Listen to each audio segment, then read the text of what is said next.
Welcome back to Gamer's Graveyard. This is No Rest for the Wicked. Let's talk about it. Simply put, this game is a story-driven, top-down ARPG Souls-like that combines survival, looting, harvesting, cooking, building and crafting, and intense Souls-like combat. A good way to describe this game would be if Diablo and Elden Ring had a baby.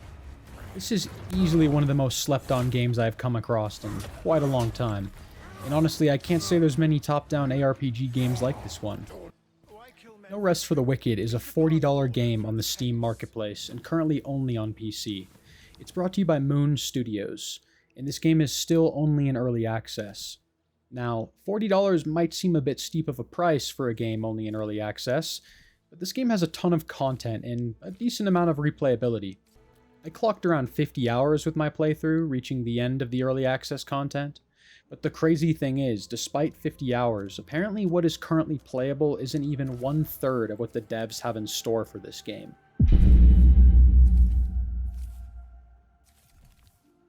The gameplay loop is like any ARPG. You'll spend your time exploring the world, progressing through the story, fighting various enemy types, completing quests, and gaining experience and upgrading your character in a Souls-like manner as you go.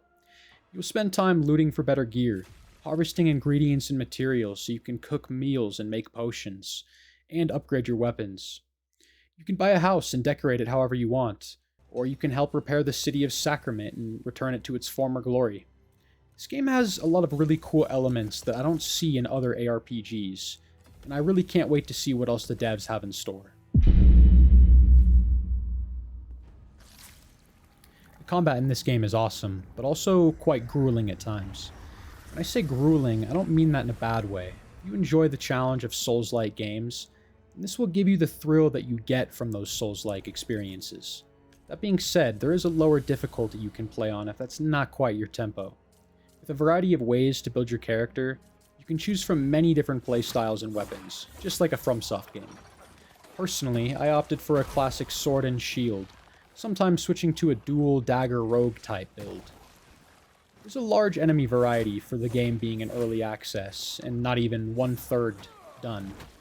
Each enemy presents a unique moveset, and you'll have to learn the timing and patience required to best them. Combat in this game feels very weighted, and the animations feel incredibly fluid and satisfying. When I was watching the gameplay of this game, that was actually one of the main things that drew me in.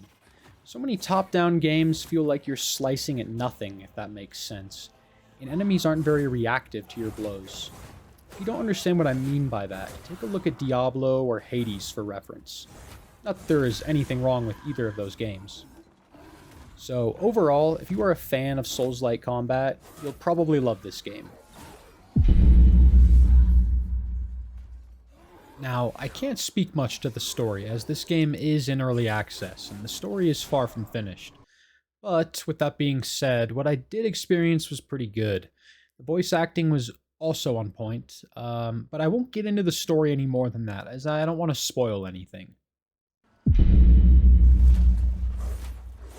This game has a rather unorthodox art style, but it's unique, and I can't say I've played another game that looks similar in that regard. I do like it.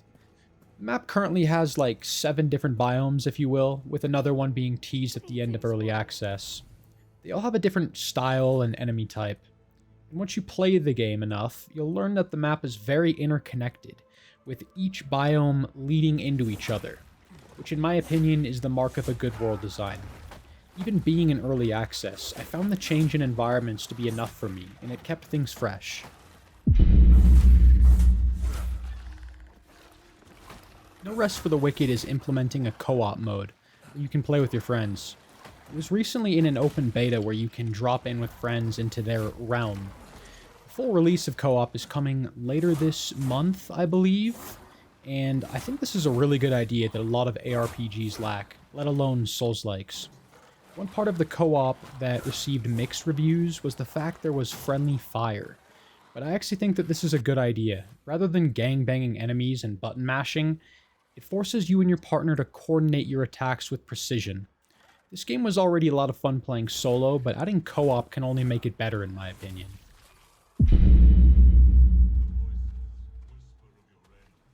To To be completely honest, No Rest for the Wicked came out of nowhere and ended up being one of my favorite games that I've played in a while, and I will absolutely be keeping up to date with the progress of this one. I almost wished I had waited for the 1.0 release to fully experience this game, but I am glad that I was able to support the devs in their journey of making this game.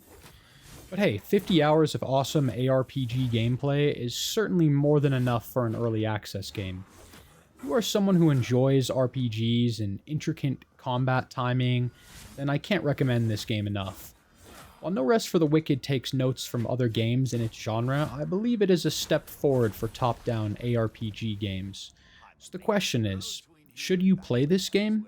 Is it worth your time and money? To answer that, if you enjoy playing ARPGs, the resounding answer is yes.